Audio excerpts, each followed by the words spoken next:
Hello everyone. Today I'm going to talk about quantum computing, the field that has the potential to affect every sphere, from cybersecurity to chemistry to drug discovery to how we simulate the universe. But firstly, let's get something straight. Quantum computing is not just a computer but faster. If that's all you've ever heard, you've been robbed. It's not magic, it's not witchcraft, but it is strange, and it's about to mess with everything. So let's cut through buzzwords and actually understand what this is, why it matters, and why Feynman was kind of pissed off about classical computers. Back in 1981, Richard Feynman delivered a talk that predicted the future. He basically said, if nature isn't quantum mechanical, then trying to simulate it on a classical machine is extremely inefficient. You see, simulating a quantum system like the behavior of electrons in a molecule on a regular computer takes exponential amount of resources. Add a few more particles, and suddenly you need more memory than the Milky Way can offer. And Feynman asked the now famous question, can we simulate physics on a computer? Then he answered himself, only if it's a quantum one. Enter the qubit. While classical bits are either 0 or 1, qubits are greedy, they want to be both. This property is called superposition. A good picture is a sphere, called the Bloch sphere, where a qubit state is a point on the surface. Every position on that sphere represents a possible state, until you measure it. Here's the cool part. Qubits evolve by unitary operations. Think of them as rotations on the Bloch sphere. Every logic gate in quantum computing is a rotation, clean, reversible, and deterministic, even if the outcome look probabilistic. An alternative to that are AND, NOT, OR, NOR, XOR logic gates in regular computers, which allow us to do all kinds of calculations. The alternatives to those gates in quantum computing are, for example, a Hadamard gate, which rotates your qubit into an equal superposition of 0 and 1. On the screen, you can see the visualization of how the Hadamard gate rotates the pointing vector in the direction of equal superposition. Another logic gate is a Pauli Z gate, which flips the phase. These gates are the building blocks of quantum circuits, and unlike classical logic gates that just set switches, these things preserve the entire wave function.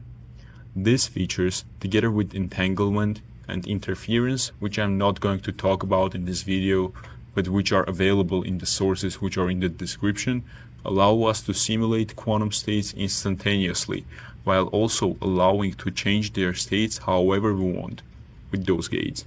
Let's talk consequences. In 1994, Peter Shor dropped a nuke on the world of encryption, a quantum algorithm that could factor large numbers exponentially faster than any classical algorithm. Today's encryption, RSA, ECC, and other, all depend on factoring being hard. But a big enough quantum computer, it can crack it. As Gurpur et al. Put it bluntly, we need quantum-resistant cryptography. But it's not all doom and gloom. Quantum computing can also save lives. Quantum News Monthly dives deep into how quantum systems could simulate molecular interactions at a level classical computers just can't reach. That means faster, more accurate drug design, protein folding simulations, and possibly curing diseases we still don't understand.